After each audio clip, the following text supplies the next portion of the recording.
Next topic is tokens.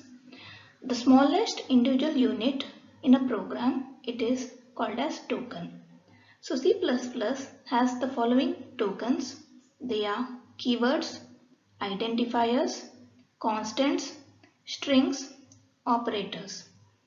A C++ program is written using these tokens, white spaces, and the syntax of the language. Most of the C++ tokens, they are similar to the C tokens with the exception of some additions and slight modifications. Keywords. Keywords, they implement specific C++ language feature. They are explicitly reserved identifiers and they cannot be used as names for the program variables or other user-defined program elements. That is, they are used for particular purpose. The examples of keywords are auto, break, case, char, class, continue, etc. Identifiers or the variable names. Identifiers, they refer to the names of variables, functions, arrays, classes, etc. which is created by the programmer. These are the fundamental requirements of any language. Each language, it has its own rules for naming these identifiers. The rules which are common for C and C++ are only alphabetical characters, digits and underscores are permitted. The name, it cannot start with a digit. Uppercase and lowercase letters are distinct. A declared keyword, it cannot be used as a variable name. The major difference between C and C++ identifier is the limit on the length of the variable name. Constants. Constants refer to the fixed values that do not change its value during the execution of the program. Like C language, C++ supports several kinds of literal constants, which include integers, characters, floating point numbers, and strings. These constants, they do not have memory locations. Example for decimal integer constant is 123. For floating point integer 123.4. For character constant a within the inverted commas. String constant example is C++ within double inverted comma. Basic data types. A data type, it defines the type of the data that can be stored in a variable. Data types in C++, they are classified under various categories. So first category is built-in or fundamental data types.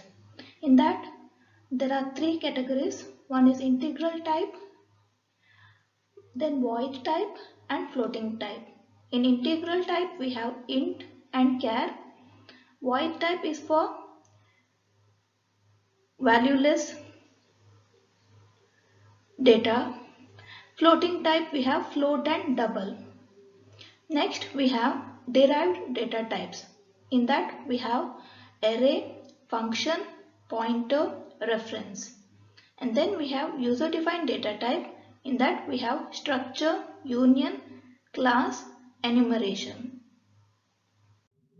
Built-in data types, we have int used for integer values, char used for character, float used for decimal value, double used for decimal value.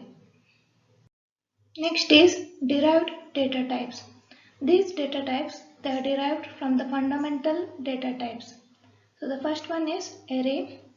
An array, it is a collection of elements of the same data type placed in continuous or adjacent memory locations and referred by a common name, that is array name, and it can be individually referred also by adding index or subscript to the unique identifier, that is the array name.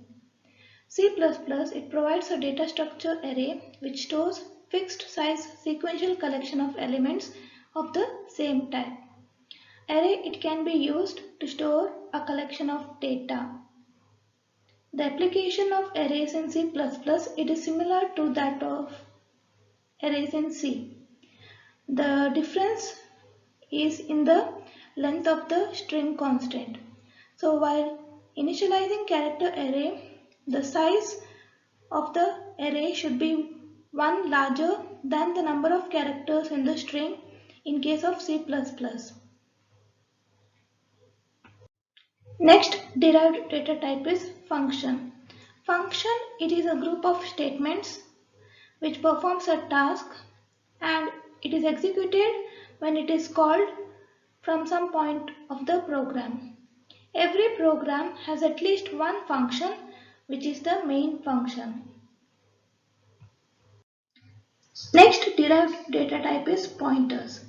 A pointer, it is a variable which contains or holds address of another variable. Pointer variables, they are declared like other normal variables with the addition of unary character star. Next derived data type is reference variables. A reference variable, it provides an alias name for the already defined variable.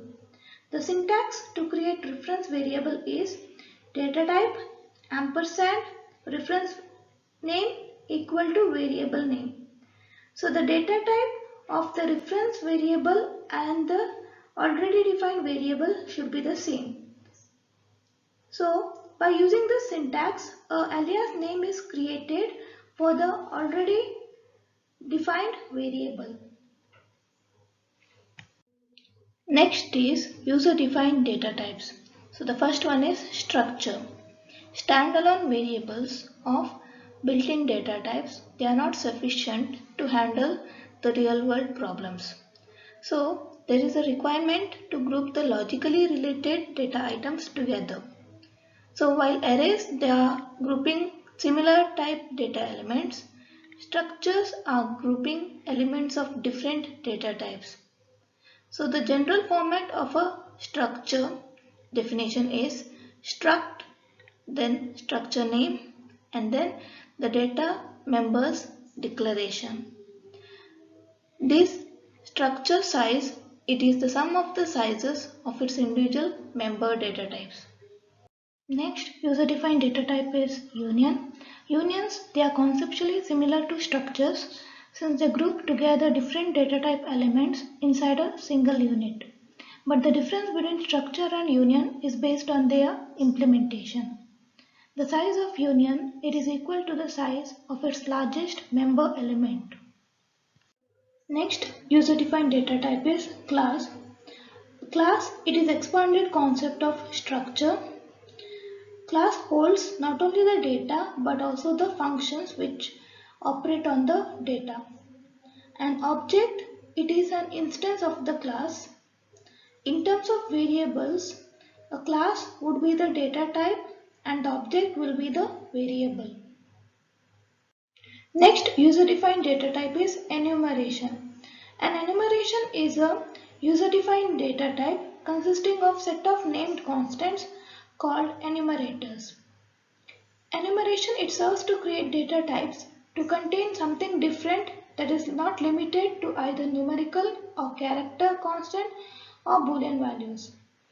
Usually, enumeration, it is used to define the symbolic constants for a switch statement. To create enumeration, the keyword enum is used. The general form of enumeration type is enum, enum name, and list of names. So here the enum name, it is the enumeration type name.